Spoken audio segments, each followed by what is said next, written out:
Hey guys, this is Miss Anderson. It is Saturday morning, a wonderful Saturday morning, and I've just had my cup of tea. And so, as promised, I'm going to just go over the things that we had talked about on last week and just give you some reminders, okay? All right, so basically, what I'm going to talk about in this presentation is the speech, and I'm going to go back over how you can write your speech, and then just give you some suggestions to help you write your speech. Then I'm going to talk about the quiz that we're going to have on Tuesday, and then I'll talk a little bit about Voicethread, okay? All right, let's go. Okay, so you are writing a speech this weekend in relation to I Have a Dream Too. So we listened in class to Dr. King's speech, and so we heard his message that he sent to the people of that time and to today of justice for all and equality. Those were the messages of his speech. So I want you to think about the message of his speech, and then I want you to think about being a leader yourself. And what does that look like to you? I want you to picture yourself. Imagine if you were Dr. King, just like him in his photo, standing and speaking to a large crowd of people. What would you say to them? What changes would you urge them to make? How would you motivate them? How would you inspire them to make that change? What would you change if you could, if you were a leader? So that's the purpose of your speech, is to explore those things. And talk about it, please, with your family, with your parents, with your friends. Talk about what you would change if you could, okay? Now, so in your speech, your template, you're going to write, I have a dream that one day, and I want you to fill in that blank, okay? So if you were a leader, what changes would you make to your school? What changes would you make to your community, to our country, or to the world? Think about that and then write that down into a speech. Make it read it out loud so that you can hear it, and then rewrite it in your composition book and bring me the best that you can, okay? Look into your heart and give this some serious thought, and then bring that to class. I am so looking forward to what you're going to produce. I can't wait, okay? Okay, so we have also spent a little time talking about decoding. Um, we talked about affixes. Affix, the word itself, means to attach, means to affix, means to stick something to something else. And in this case, what we are affixing is word parts to other word parts. So a prefix, a suffix, and a root word are all word parts that when we stick them together make complete words. So we're going to have a quiz on Tuesday, and so we've been practicing learning prefixes, learning how to identify them, and learning what they mean. We've also been practicing suffixes, and we also spent a little time on root words, okay? So what's most important, guys, is I really want you to understand that a prefix goes before the root word, a suffix is after the root word, and then the root word itself is what the prefix or suffix is attached to or is affixed to, okay?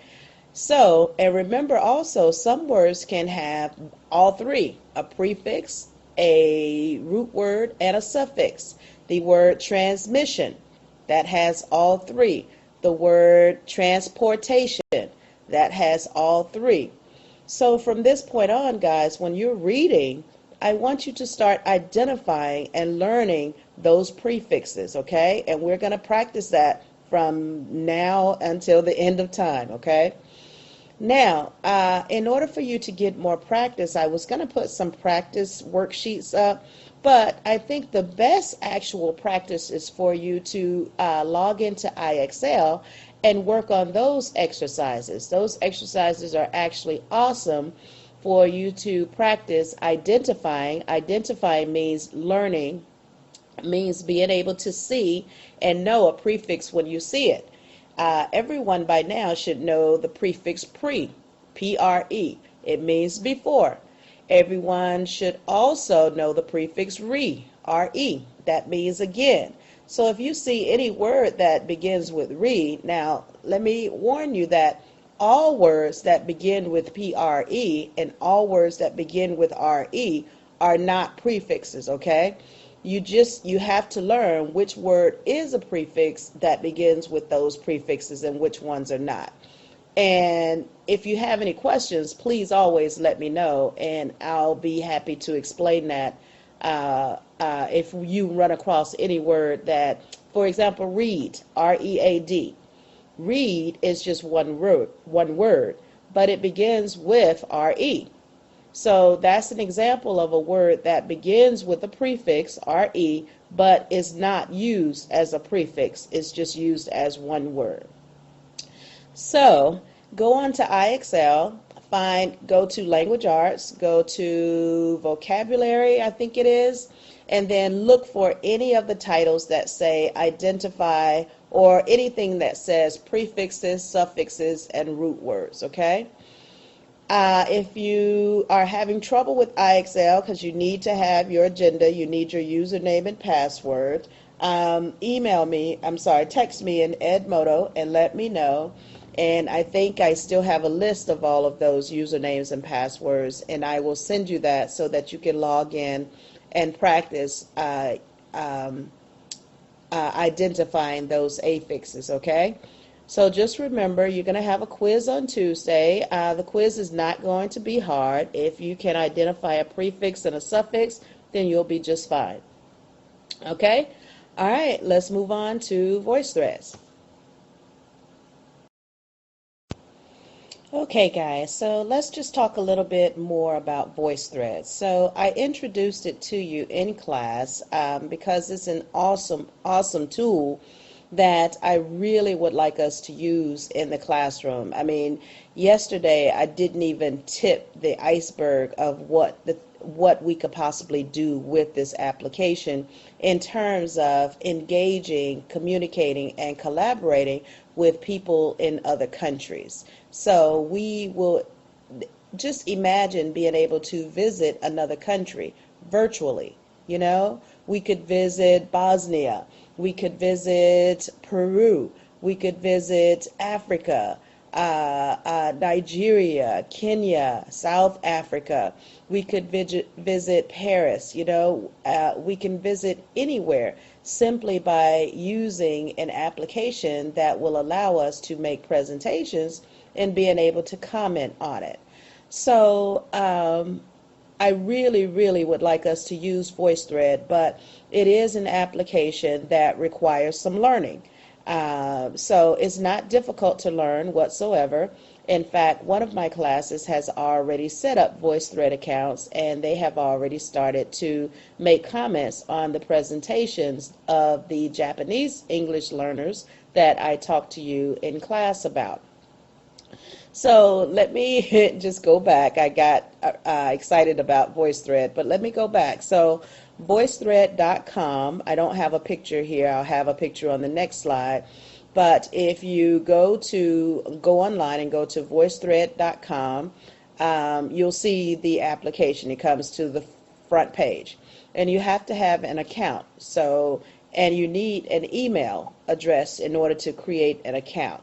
So these are the steps that you would first need to do in order to be able to comment or make a presentation in VoiceThread.